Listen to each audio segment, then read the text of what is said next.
প্রবাসীদেরকে 2.5% যে বোনাসটি দেওয়া হয় বাংলাদেশে রেমিটেন্স পাঠালে, হাজারো প্রবাসীর এই বার্তা কিংবা অনলাইন সোশ্যাল মিডিয়াতে যে বিষয়টি নিয়ে সবচেয়ে বেশি আলোচনা হচ্ছে।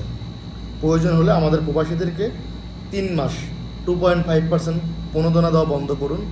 তারপরও আমরা চাই ইন্ডিয়ার থেকে উঁচু করে আমাদের একটি বাঁধ তৈরি হোক, যেন সামনের বছর কিংবা সামনের দিনগুলোতে আমাদের ভাই বোন বাপ মা পরিবারের কাউকে যেন আর এইভাবে বন্যায় কবলিত না হতে হয়।